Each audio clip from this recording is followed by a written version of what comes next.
ಅಕ್ರಮ ಆಸ್ತಿ ಗಳಿಕೆ ಪ್ರಕರಣದ ವಿಚಾರದಲ್ಲಿ ಡಿಕೆ ಶಿವಕುಮಾರ್ ಅವರಿಗೆ ಲೋಕಾಯುಕ್ತ ಮತ್ತೆ ನೋಟಿಸ್ ಅನ್ನು ಕೊಟ್ಟಿದೆ. ಆದಾಯ ತೆರಿಗೆಯ ಡೀಟೇಲ್ಸ್ ಕೊಡಿ ಅಂತ ಕೇಳಿ ಮತ್ತೆ ಲೋಕಾಯುಕ್ತದಿಂದ ನೋಟಿಸ್ ಅನ್ನು ಕೊಡಲಾಗಿದೆ. ಇದು ಎರಡನೇ ಬಾರಿಗೆ ಲೋಕಾಯುಕ್ತದಿಂದ ಡಿಕೆ ಶಿವಕುಮಾರ್ ಅವರಿಗೆ ನೋಟಿಸ್ ಅನ್ನು ಕೊಡ್ತಾ ಇರತಕ್ಕಂಥದ್ದು. ಏಪ್ರಿಲ್ 10ನೇ ತಾರೀಕು ಮೊದಲ ನೋಟಿಸ್ ಜಾರಿ ಆಗಿತ್ತು.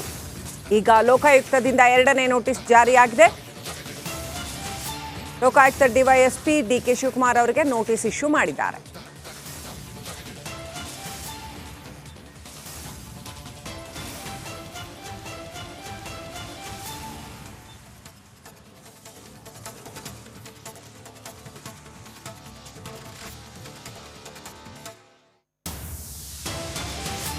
ಡಿಕೆ ಶಿವಕುಮಾರ್ ವಿರುದ್ಧ ಅಕ್ರಮ ಆಸ್ತಿ ಗಳಿಕೆ ಪ್ರಕರಣದಲ್ಲಿ ಲೋಕಾಯುಕ್ತದಿಂದ ಮತ್ತೆ ನೋಟಿಸ್ ಜಾರಿ ಆಗಿದೆ.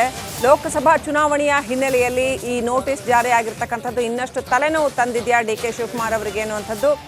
ಇಡಿ ಆಲ್ರೆಡಿ ಈ ಪ್ರಕರಣವನ್ನು ವಿಚಾರಣೆ ನಡೆಸ್ತಾ ಇದೆ. ಇಡಿಗೆ ಏನು ಮಾಹಿತಿ ಕೊಟ್ಟಿದ್ದೀರೋ ಅದನ್ನು ನಮಗೂ ಕೊಡಿ ಅಂತ ಲೋಕಾಯುಕ್ತದಿಂದ ಈ ಹಿಂದೆ ನೋಟಿಸ್ ಬಂದಿತ್ತು. ಈಗ ಮತ್ತೆ ಮತ್ತೊಂದು ನೋಟಿಸನ್ನು ಸೆಕೆಂಡ್ ಟೈಮ್ ಮತ್ತೆ ನೋಟಿಸ್ ಜಾರಿ ಮಾಡಲಾಗಿದೆ. ಒಂದು ಕಡೆ ಇಡಿ ತಲೆನೋವು, ಮತ್ತೊಂದು ಕಡೆ ಲೋಕಾಯುಕ್ತ ತಲೆನೋವು. ಅದರ ನಡುವೆ ಲೋಕಸಭಾ ಚುನಾವಣಾ ಅಖಾಡದಲ್ಲಿ ಪ್ರಚಾರದಲ್ಲಿ ತೊಡಗಿದ್ದಾರೆ ಡಿಕೆ ಶಿವಕುಮಾರ್. ಇದನ್ನು ಅವರು ಹೇಗೆ ಹ್ಯಾಂಡಲ್ ಮಾಡ್ತಾರೆ ಅನ್ನೋದು ಕುತೂಹಲ ಕೆರಳಿಸಿದೆ.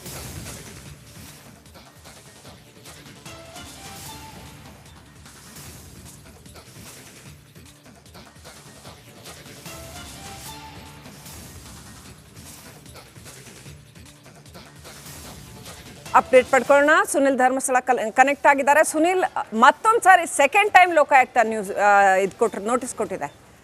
ಏನು ಇಂಪ್ಯಾಕ್ಟ್ ಇರುತ್ತೆ ಇದರದ್ದು? ಶ್ರೀಲಕ್ಷ್ಮಿ, ಡಿಕೆ ಶಿವಕುಮಾರ್ ವಿರುದ್ಧ ಈ ಹಿಂದೆ CBIನಲ್ಲಿ ಒಂದು ಕೇಸ್ ಆಗಿತ್ತು. ಅಕ್ರಮ ಆಸ್ತಿ ಗಳಿಕೆಗೆ ಸಂಬಂಧಪಟ್ಟಂತೆ ಪ್ರಕರಣ ದಾಖಲಾಗಿತ್ತು. ಅದಾದ ಬಳಿಕ ರಾಜ್ಯ ಸರ್ಕಾರ ಈ ಒಂದು ಪ್ರಕರಣವನ್ನು ಹಿಂಪಡೆದಿತ್ತು. ತದನಂತರ ಈ ವಿಚಾರಕ್ಕೆ ಸಂಬಂಧಪಟ್ಟಂತೆ ಕರ್ನಾಟಕ ಲೋಕಾಯುಕ್ತದಲ್ಲಿ ಡಿಕೆ ಶಿವಕುಮಾರ್ ವಿರುದ್ಧ ಒಂದು ಕೇಸ್ ದಾಖಲಾಗಿತ್ತು. ಅವರೊಂದು FIRನ ದಾಖಲು ಮಾಡಿಕೊಂಡಿದ್ದು. ಈ FIR ದಾಖಲಾದ ಬೆನ್ನಲ್ಲೇ ಇದಕ್ಕೆ ಸಂಬಂಧಪಟ್ಟಂತೆ ತನಿಖೆಯನ್ನು ನಡೆಸ್ತಾ ಇದ್ದಂತಹ ತನಿಖಾಧಿಕಾರಿಗಳು ಡಿಕೆ ಶಿವಕುಮಾರ್ ಅವರಿಗೆ ತಮ್ಮ ಅಕ್ರಮ ಆಸ್ತಿಗೆ ಸಂಬಂಧಪಟ್ಟಂತೆ ಮತ್ತು ಅವರ ಒಟ್ಟಾರೆ ಆಸ್ತಿಗೆ ಸಂಬಂಧಪಟ್ಟಂತೆ ಏನೇನು ವಿವರಗಳಿದ್ದಾವೆ ಅದೆಲ್ಲವನ್ನು ಕೂಡ ಮಾಹಿತಿ ಸಲ್ಲಿಕೆ ಮಾಡುವಂತೆ ನೋಟಿಸ್ನ ನೀಡಿದರು. ಆರಂಭದಲ್ಲಿ ಒಂದು ನೋಟಿಸ್ನ ನೀಡಲಾಗಿತ್ತು. ಅದಾದ ಬಳಿಕ ಇದೀಗ ಎರಡನೇ ನೋಟಿಸ್ನ ಡಿಕೆ ಶಿವಕುಮಾರ್ ಅವರಿಗೆ ಸಲ್ಲಿಕೆ ಮಾಡಿರುವಂಥದ್ದು. ಇಲ್ಲಿ ಪ್ರಮುಖ ವಿಚಾರ, ಗಮನಿಸಬೇಕಾದಂಥ ವಿಚಾರ ಅಂತ ಹೇಳಿದರೆ, ಈ ಮೊದಲು CBIನಲ್ಲಿ ದಾಖಲಾಗಿದ್ದಂತಹ ಪ್ರಕರಣದಲ್ಲಿ ನೋಡೋದಾದರೆ 2013ರಲ್ಲಿ ಡಿಕೆ ಶಿವಕುಮಾರ್ ಅವರ ಬಳಿ ಇದ್ದಂತಹ ಆಸ್ತಿಯ ಮೌಲ್ಯ ಸುಮಾರು 33 ಕೋಟಿ ಅಂತಿತ್ತು. ಅದಾದ ಬಳಿಕ 2018ರಲ್ಲಿ ಅವರು ಘೋಷಣೆ ಮಾಡಿದ ಪ್ರಕಾರ ಅವರ ಆಸ್ತಿಯ ಮೌಲ್ಯ 166 ಕೋಟಿ ಎನ್ನಲಾಗಿತ್ತು.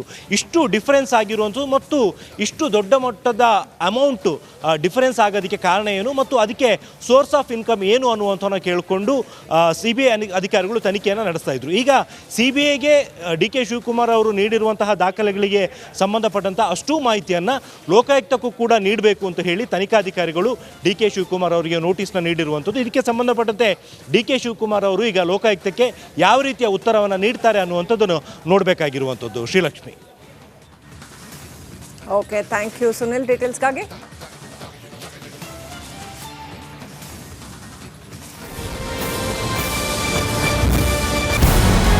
ನಮಸ್ಕಾರ, ಕರ್ನಾಟಕ ಪ್ರೈಮ್ ಟೈಮ್ಗೆ ಸ್ವಾಗತ. ನಾನು ಜಯಪ್ರಕಾಶ್ ಶೆಟ್ಟಿ. ಇಡೀ ಕರ್ನಾಡು ಇವತ್ತು ರೆಬೆಲ್ ಆಗಿ ನಿಂತಿದೆ. ಈ ಹಗರಣಗಳನ್ನು ಸದನದಲ್ಲಿ ಪ್ರಸ್ತಾಪ ಮಾಡಲು ಕೂಡ ಕಾಂಗ್ರೆಸ್ ಹಿಂದೇಟು ಹಾಕಿದ್ದೇಕೆ? ನಿಮ್ಗೆ ಸಂಬಳ ಅದಕ್ಕೆ, ನಿಮಗೆ ವಾಹನ ಅದಕ್ಕೆ, ನಿಮಗೆ ವೆಪನ್ ಅದಕ್ಕೆ, ನೀವು ಅದನ್ನು ಸೆರೆ ಹಿಡಿಬೇಕಾಗಿದೆ. ನೀವು ವಿದ್ಯುತ್ ಬರ ಇದೆ ಅಂತ ಹೇಳ್ತಾ ಇದ್ದೀರಿ. ಎಲ್ಲಿ ಬರ ಇದೆ ನೀವು ಹೇಳಬೇಕು. ಪಾಕಿಸ್ತಾನ್ ಆಕ್ಯುಪೈಡ್ ಕಾಶ್ಮೀರ್ ಅದು ಎಂದೆಂದಿಗೂ ನಮ್ಮದು. 40 ಮೆಷಿನ್ಗಳು ತಂದಿತ್ತು ನೋಟ್ ಎಣಿಸುವುದಕ್ಕೆ, ಅದೇ ಹಾಳಾಯಿತು. ಮಥುರಾದ ಗಲಾಟೆ ಇದೆಯಲ್ಲ, ಅದು ಸ್ಥಳೀಯವಾಗಿ ಕೂತು ಪರಿಹರಿಸಬಹುದಾದಂಥ ಕಾನೂನಿದೆ. ಗ್ಯಾರಂಟಿ ಯೋಜನೆಯಿಂದ ನಷ್ಟ ಆಗಿದೆ, ಲಾಭ ಆಗಿದೆ, ದಯವಿಟ್ಟು ಹೇಳಿ. Dawood Ibrahim most wanted criminal ಯಾವಾಗಾದ ಅಂದರೆ ಇಲ್ಲಿ ತನಕ ಭಾರತ ದೇಶದಲ್ಲಿ ಓರ್ವ ದಲಿತ ಪ್ರಧಾನಿಯಾದಂಥ ಇತಿಹಾಸವೇ ಇಲ್ಲ.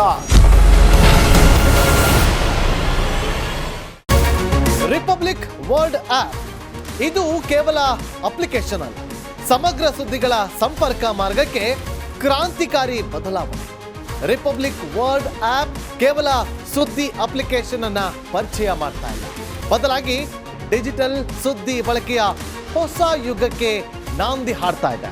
ಇದೊಂದು ಬ್ರೇಕಿಂಗ್ ನ್ಯೂಸ್, ಪ್ರಭಾವಶಾಲಿ ಕಾರ್ಯಕ್ರಮಗಳಿಗೆ ಗಟ್ಟಿಯಾದ ವೇದಿಕೆ.